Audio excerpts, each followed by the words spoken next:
Hi everyone and welcome to episode 9 of our Design by Committee series, a series where I'm letting you, the internet, design a video game by putting in your suggestions and we draw them from a bowl at complete random. So far we've designed some pretty weird and wacky things and we're trying to make it as cohesive as possible. We're on the penultimate episode now. We've only got one more after this one and yeah, we'll see how we get on. So as per usual, we've got a bowl here of people's suggestions that they've messaged in. We're going to pick one at random. So, as you see, completely random. I'm not tricking it or anything like that. We're going to go whoop, and go down. Got one. And we're going to make it live as possible for you guys. So, you get to see it working out, the trials and tribulations. As we get on, it's getting harder to fit these into the current game. So, fingers crossed we get a good one here that is pretty simple to do.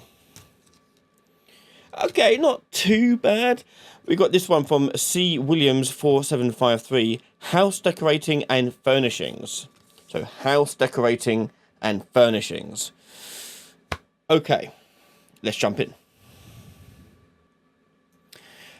So obviously, there's a large amount of things we could do with house furniture. And we've got currently like a zombie-esque game going on. So I kind of feel like it might make sense to do like a fort building type thing where we have a fort that we can just sort of decorate with and kind of control what we're doing there. So naturally there are tons of ways you could do a sort of fort building decorating system in a game. We're going to do a basic one for what we're going to be doing here. But it should give you some ideas about where you could go with it and what you could do with it. But before we do that, we need to do some sort of fort itself. So a place for us to defend and decorate. So I'm just going to block out a little area around here. We're just going to go into our meshes folder and we're going to use some of these pieces here to just basically block out where we want things to go. So I'm just going to make that a bit easier for us to do that.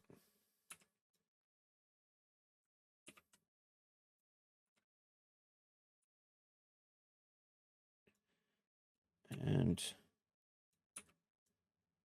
we'll do something like this.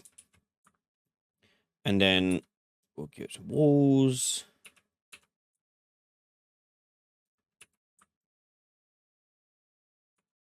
Like so. Something like that will do just fine. And like the game could be something where you, in between waves, like in the daytime, you can decorate it. So you're earning like resources or whatever, and you can use it to decorate your base however you want. And then you can make it defend it at the end, which is really how Fortnite originally began. But I digress. So next thing we need to do is start building the various pieces that could be editable. Now, as I say, there are loads of things we could do with this. We're going to do keep it simple, keep it basic, and I'm just going to create a brand new actor for a rug. Okay, we're going to do a rug and maybe something else will make it so you can change that. But let's go ahead and do a rug. So I'm just going to go and create a new blueprint actor. And inside my actor here, we are going to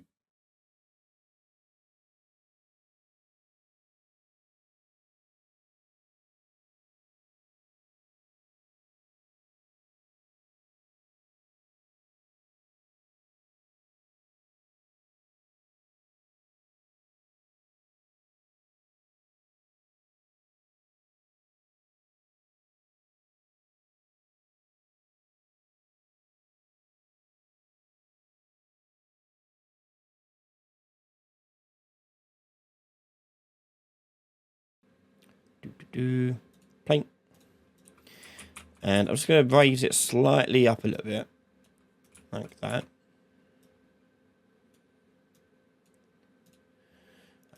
Reason why I raise it up slightly so we don't get any Z fighting when we place it into the scene here. And we want the player to be able to look at things that can be interacted with decoration, and we can go into like another menu which changes them out and things. So let's go ahead and do that. Let's create a new blueprint interface. BPI. decoration, we'll call it. And in here, we'll have a look at decor and interact with decor.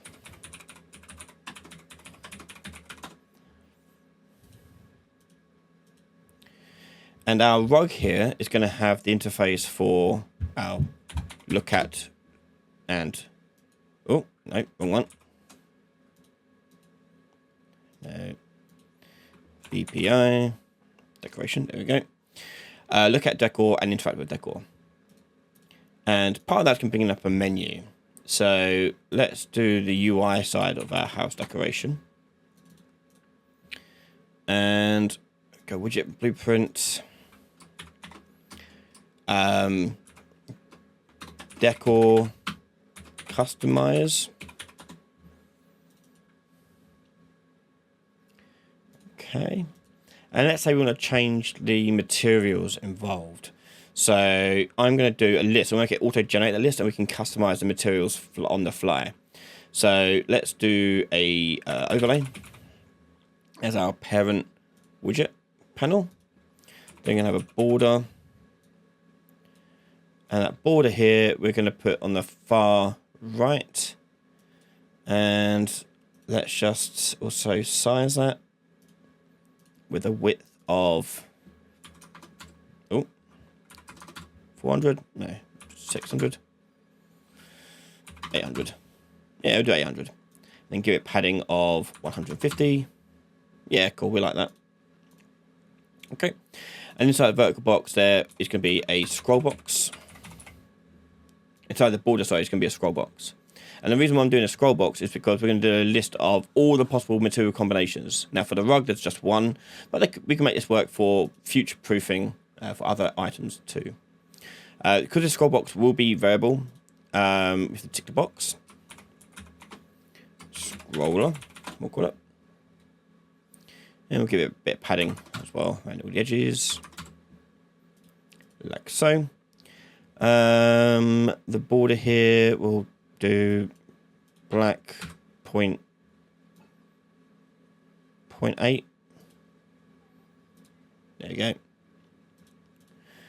Okay, now we're going to make the material slots so we can pick. So another widget blueprint.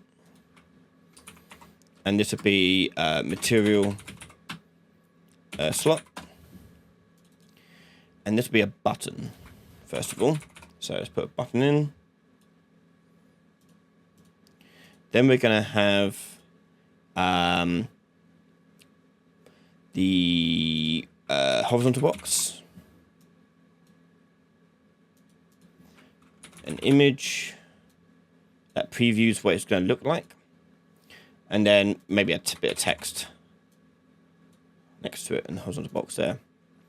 We'll do custom on screen here. We'll do a preview of it of 300. Actually, no, we had it at 800, didn't we? So let's do 800 by 150. So I'm going to change my brush here to be a bit bigger. There we go. Like that. We'll stretch that out. Give the text here some padding. There. We'll fill that space up there. Center align it. There we go.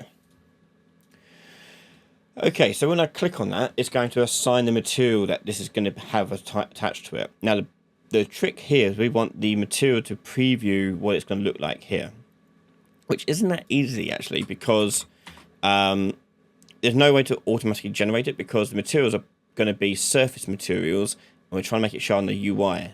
So we're going to have to do our own little icon creation here.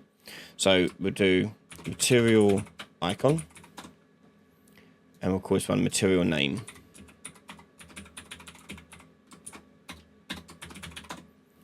And both of those should be variable. Yep. Like so. Okay. Next up is the data assets. So we're going to go back into our decoration folder, and we create a new data asset for our decor material. Primary data asset, DA material. we're going to have the material itself, which is going to be not material instance. I forget what they call it now. Material. I want to say interface. I could be wrong about that. I know, it's cool. Yeah, so material interface opens you up to use any kind of material instance, gives you a lot more freedom. Cool. Okay, material name. And then we're going to have the icon, which will be texture 2D.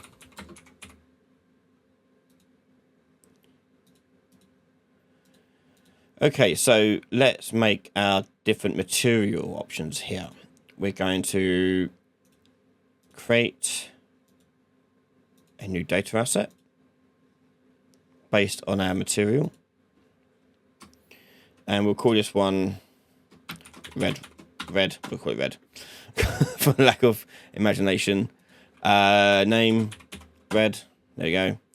The material itself, we'll give it a red material, which I don't know if we actually have. Oh, there you go. Yeah, we'll have that one. And icon here would be a red texture we would make. Okay, so yeah, whatever icon kind of shape or pattern you want to do, you just chuck it in there. For simplicity, I'm just going to go AI icon red there, just for ease. But I would go into Photoshop and make something look pretty if we had more time. So green, for proof of concept, this should be fine. We'll give it that one, sure. And we'll use the green one. Like so. Okay, so the rug here needs to know what options it has available to it. So we're going to have variables in here, material options, because you may have like hundreds of them, but you only want a couple of them to be applicable to the rug. So that would be DA material, and that'd be an array. Then we want to make the plane change the there's two types. There's two sides to this UI. One where you choose a material element, and then one where you choose the material. This only has one material element, so it's pretty simple. But we still want to account for that as well. So let's go back to our material here.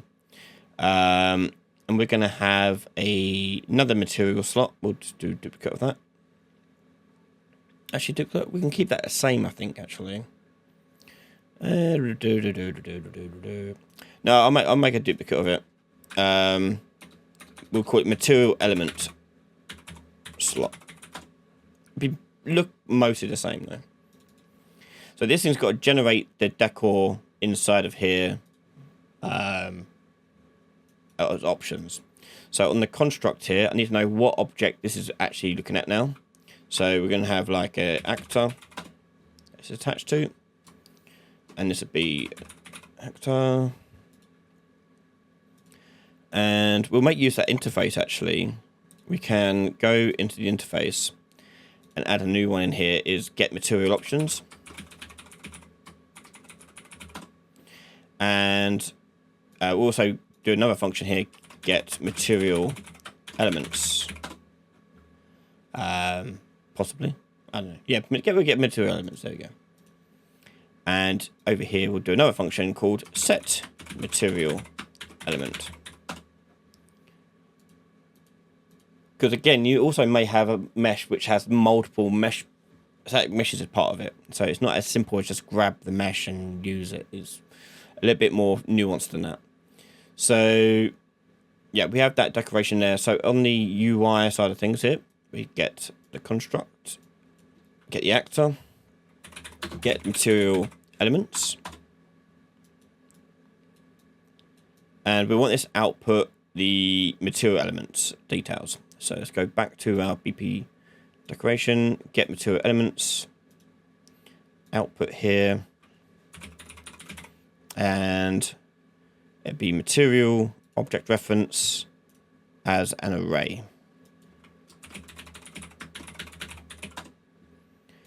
Now what that looks like is if I go into the rug and I show you, if I go to get material elements. In this case, we're just getting the plane. And we want to get materials there and plug that in. This is what I'm not too sure of. So this is material interface. Yeah, I need to change it to be an interface. Material interface. There we go. Now we can plug that in. Okay, so if you have multiple meshes, you can just combine the arrays together, output them there. So that'll get the elements there. Need to refresh this. There it is. And then do for each. And for each one, we're going to create a widget and choose the decor material element slot. There you go. And we're going to add it to our scroller.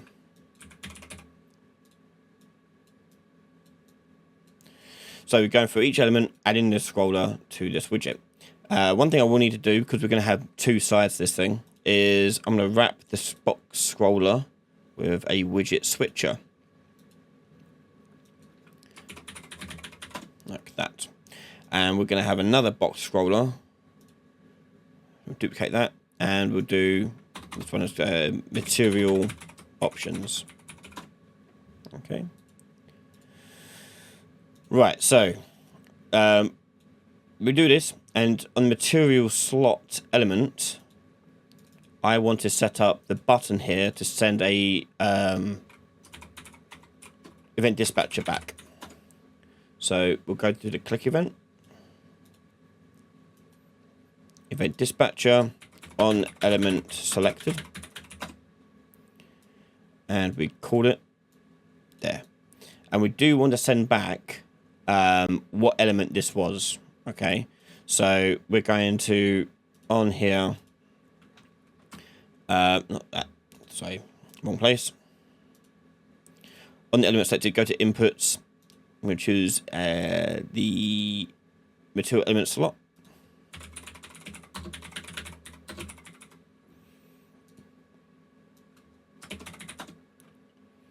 And let's just refresh that and send back itself. So when I click on it, the parent class here, we can bind this event to on element selected. Create an event. Element selected. We got the slot, and we want to know what index we're changing here. So we're going to store this. So I'm going to take this, and we're going to actually take the scroller out. Whoop. Get child index. Send that out, and store that as the variable. So current element index. Because 0 is a valid index, we're going to make this default to -1, which is our null value. Okay, so when we do select 1, it will change it from -1 to whatever it may be. In this case, it'd be 0, because we've only got 1. So that will go through onto element selected. Next, we need to change the switcher over. So switcher, set active widget, and we're going to do set that to our material options widget. Okay. Once we've got that, we want to get the material options available to us. So on the rug here, we've got material elements. There's another one for get material options. So we go back to our BPI thing, get material options, output here, materials, like so. And part of this as well would be useful is if I send over what index we're looking at, because again, we can then have options on the asset to determine whether or not we are collecting materials for one part of it or another part of it. So if I send over the integer, we'll do element index, like so. Oh, that should be a singular variable. There you go.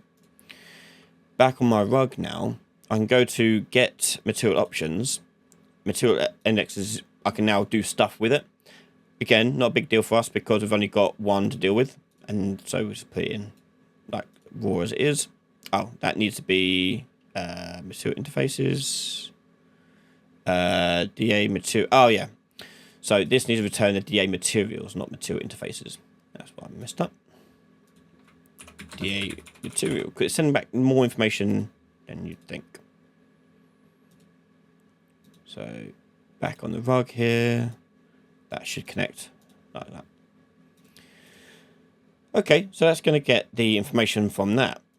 Meaning, on our decor here, when we switch the widget over, all we can do is actually do it all before we switch the widget over, is we can take the actor we're looking at here and get material options,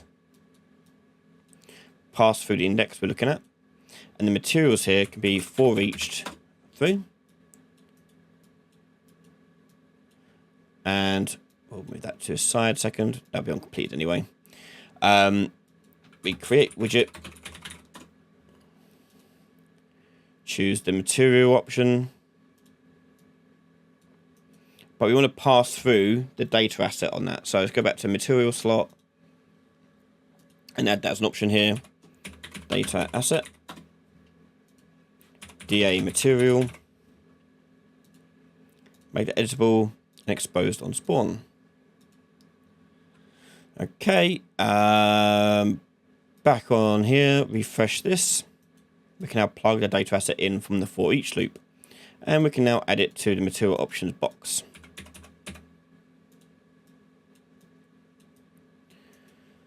Okay, now this will also need a binding, but once it's finished doing that, it's going to just change the widget over to the correct widget index. But let's do the binding for this. So on the button here, we're going to do an event dispatcher here for on material selected. And I'm going to pass through which material for the data asset.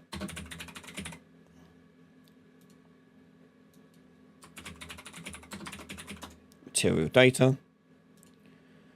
And call that on here with our data asset. Back on the decor. So on the decor menu, when we create this, we need to now bind event to material selected. And we're going to create an event for that. Create matching event on material selected. Again, this is where it all comes together. So we need to set the material on the actor itself. So on the rug here, we've got set material elements going on. So for this, we need to send over what element we're affecting and then what material we're also sending over to. So back on the BPR decoration, we're going to go set material element, input, and we're going to have an integer element index. That'd be a singular integer. And then we want the material that we want as well. We'll give it a data asset as well in case there's other things we want to do with it. That could be other conditions, for example. But for now, that'd be fine. Okay, so the rug now. Wait, it finishes saving. Go back to the rug. Go to set material element.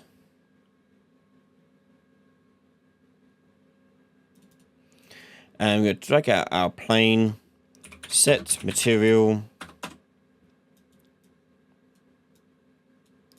to the element index, and material data asset, we get the material that's been assigned to it, and plug that in.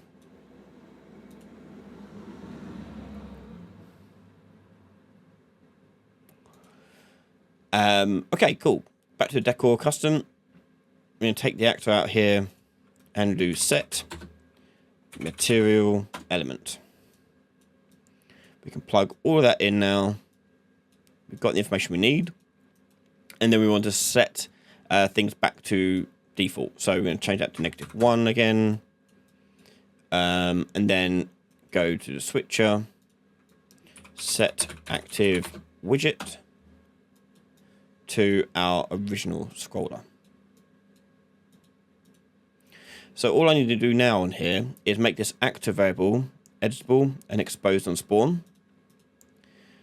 And so when I interact with the rug, it's going to, if I change that, oh, did I not set the name of that one?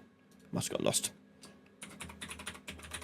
With decor, there you go. If I go to the interact with decor, I can do create widget, create the decor, customize, and the actor here I'm going to set to self. And add to viewport. When we go into the decor customizer, on the construct, with that up here, uncompleted here, I'm just going to get the controller and just set it to input mode to UI. Set input mode to UI only, or gaming UI, whatever we want to do, and set to show mouse cursor to true. And we're going to do up here another one for destruct. That's going to set it back to game mode. So get player controller, set input mode to game only.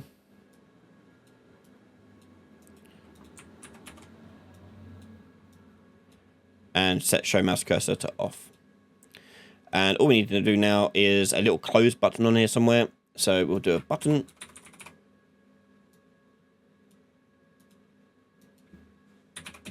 And we'll put some text in it. That says the word close. And we'll just chuck that in the bottom corner there. Like that.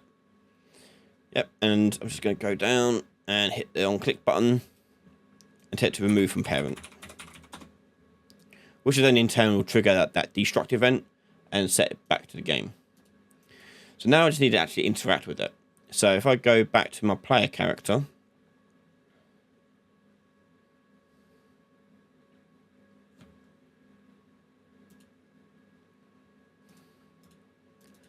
which is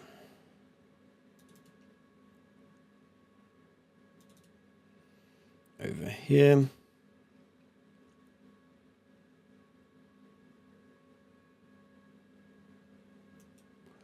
And we'll just do, we'll do the, what should we do? Debug key for the right mouse button. And we're just going to take what we're looking at.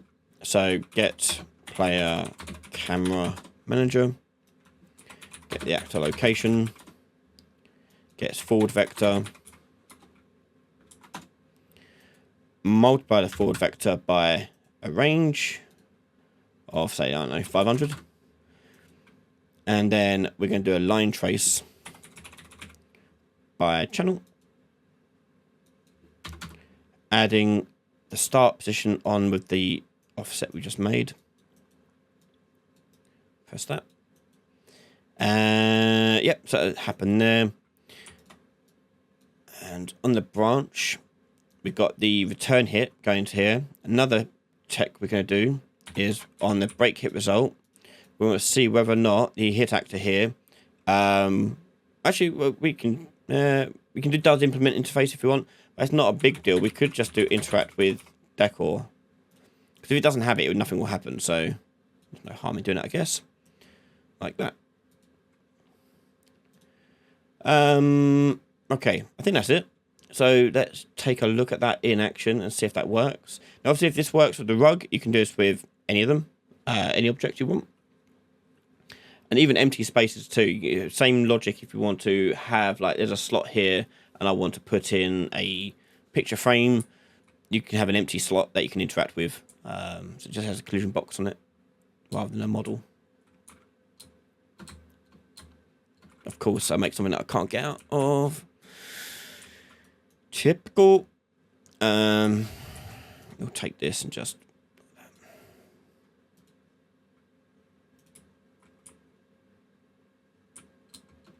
Oh, I forgot I got anti-gravity, and I could just Could have done that. Never mind. Okay, so we can right click on here now. And there's my block. It's picked up from the rug here. So I click on that. It's going to select it. And it's not going to pass out because I bet I forgot to put what options are available to it. That sounds something like I would do. Material options. Yeah. Green. Red.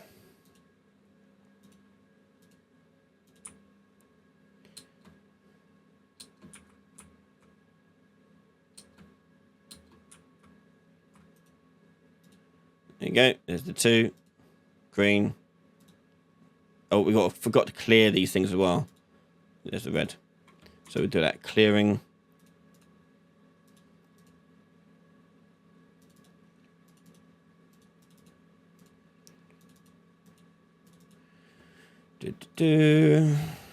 Okay. So when we are building those for each loops, before we build a for each loop, take the slot that you're putting it in, so add child here, material options, clear children, and then the other one, which was up here,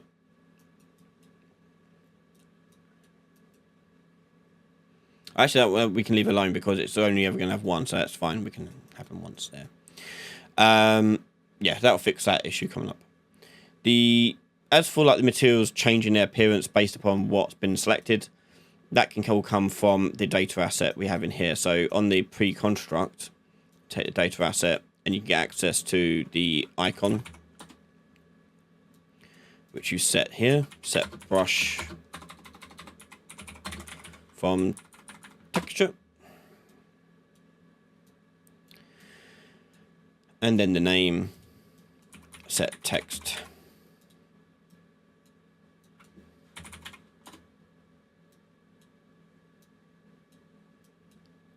You know, things like that. So I did it again so you can see that working. And so we've had to rush right through it because this is quite an intense system to make. So if you were to do it, this is kind of the backbone of how it all works. But there's our 2 options. We go green, red, green, close, back to game. Yeah. And I say if you've got empty slots, just walk up to the empty slot and just choose what you want to be an empty slot, really. Yeah.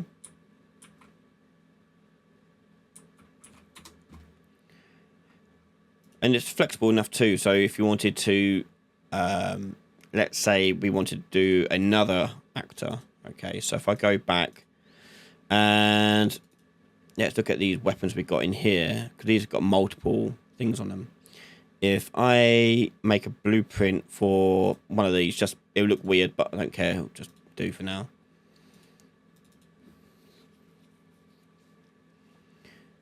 And let's put in this. I mean, I don't know how many elements they have. Hopefully multiple.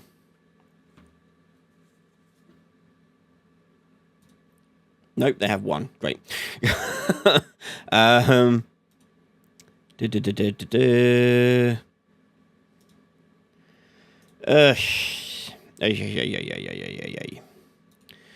Well, yeah, I can't really do it. I could import some models in, but it'll take too long, I think.